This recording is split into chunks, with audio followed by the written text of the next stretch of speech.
The real problem probably isn't that you don't know what to do. The real problem is that you don't trust yourself to handle what happens when you do it. And that's a very different issue. A lot of people call this confusion. I don't know what I want. I need to think about it more. I need more clarity. I need more time. And sometimes that's true. Sometimes you genuinely need more information. And slowing down is the right move. But there's another version of this I've seen in my own life and in years of sitting across from people. Sometimes it isn't that we don't know. It's that knowing makes us responsible. You know the conversation that you need to have. You know the decision that you keep circling. You know the boundary that you need to set. And once you admit what you know, you have to face the next question. Do I actually trust myself to do the honest thing and handle whatever comes next? And that's what I want to get into with you today. Self-trust isn't just a confidence issue. Oftentimes, it's an honesty issue. I think we talk about self-trust like it's a feeling that we're waiting for. Like one day we're going to wake up clear, confident, ready. But I don't think it works like that. Most of the time, self-trust doesn't happen before the brave step. It gets built through the brave step. Let that sink in. Self-trust is built when your actions match what you already know is true. So here's the first real move. And I want to give it to you now, not save it until the end. Think of one place right now where what you say matters and what you actually do are quietly splitting apart. And hold that thought, because in a few minutes, I'm going to walk you through exactly how to close that gap until it actually sticks. Not just an idea, but an action that you can take today. For now, just notice it. One gap is enough, and you don't have to solve it yet. One way where self-trust gets damaged is through the small moments where you abandon what you know. Not huge, dramatic moments.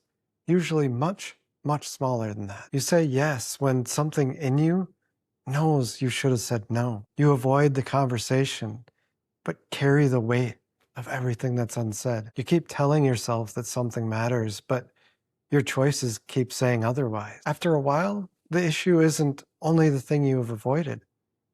It's that you start losing faith in your own word. You stop believing yourself when you say, I'm going to change this. So when someone tells me, I don't trust myself, I don't hear a character flaw. I hear information. Somewhere, there's probably a gap between what they know and what they did. And if that gap stays open long enough, it starts to affect everything else. Not because they're broken, because self-trust needs evidence. You need evidence that you can tell yourself the truth. Evidence that you can make a hard decision and stay with yourself afterward. Evidence that discomfort won't automatically make you abandon your honesty. The evidence doesn't come from more thinking. It comes from small moments of alignment, which is exactly what I promised to show you. Overthinking can feel productive because you're working on the problem. You're analyzing it, replaying it, trying to map out every possible outcome. And for a while, that's actually useful. But there's a point where overthinking stops being productive and starts being avoidance. Maybe you've already talked to 3 people about it. You've journaled about it. You've watched dozens of videos looking for that one sentence that's finally going to make you feel ready. But underneath all of that, the next step hasn't changed. You still need to say the thing, make the choice, or set the limit. Here's what makes this hard. Self-trust doesn't mean you're going to always make the perfect choice. It doesn't mean that you're never going to get it wrong. It doesn't mean that everyone will understand your decision or that you won't disappoint anyone. That's not what this is. Self-trust is the belief that you can be honest with yourself, that you can make the best call with what you know and stick with yourself through whatever happens next. That's very different from certainty. A lot of people aren't waiting for self-trust. They're waiting for certainty. And certainty usually isn't coming, at least not before you take the brave step. Every real decision carries some risk. A hard conversation has risk. Setting a boundary has risk. Letting yourself be seen has risk. The goal was never to remove all of the risk before you act. It's to trust yourself to move honestly while the risk is sitting right there. If this is the kind of work that you're actually trying to do, not just collecting more insight, but learning how to face what you avoid and take the next honest step, please subscribe. That's what this channel is about. No hype, no quick fixes, just honest work. Okay, I told you that I was going to come back to the gap that you noticed earlier. Let's actually close it. Take that one place where what you say matters and what you do have split apart. Maybe it's your health.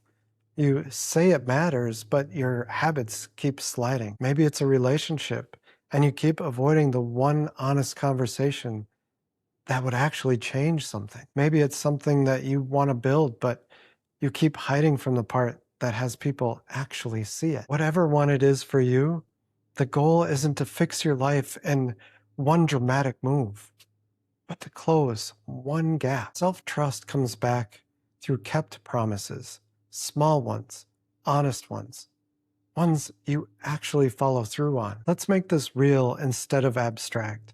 Say there's a conversation you've been avoiding. Not an explosive one, just one where you need to tell the truth more clearly. The old pattern is you wait until you feel completely ready. You rehearse it over and over. You wait until the timing is better. You think about every possible reaction and when's going to be the best time to present it. Part of you already knows that timing isn't the real issue. The real issue is once you say it, something might change, and you don't trust yourself to handle whatever that change becomes. So the brave step isn't having the whole conversation today. It might be writing one sentence down or saying, I need to talk with you about something and I don't want to keep avoiding it. That's small, but it matters. It's giving yourself evidence that you didn't abandon the trust or yourself when things got uncomfortable. I think one of the most painful parts of losing self-trust is that you eventually start treating your own word like it's negotiable. Something in you says this matters, but another part of you talks it down. You think things like, it's not that big of a deal, or I'll do it later, or maybe I'm asking for too much. Sometimes that's real wisdom. Sometimes we need to pause and not react immediately. But there's a difference between thoughtful patience and quietly abandoning yourself. And the longer you negotiate with what you already know, the harder it is to trust yourself. So if you don't trust yourself right now, I wouldn't start with shame. I'd start with curiosity. Where have you stopped believing in yourself? Where have you made yourself a promise that you didn't keep? And what's one small promise you could actually make today? Not a life overhaul, not a dramatic declaration, just one small promise, one honest conversation, one decision you keep circling, one action that tells your nervous system, I can count on me. That's how self-trust starts to come back. Not because you all of a sudden feel fearless, but because you gave yourself evidence that you're willing and able to stand with yourself. If this helped you see the pattern differently, please subscribe. And if you want help doing your own brave work, the Brave Work Starter Guide is linked below. It'll help you name what you've been avoiding and choose one brave next step. Thank you for being here. I appreciate you, and I'll see you in the next one.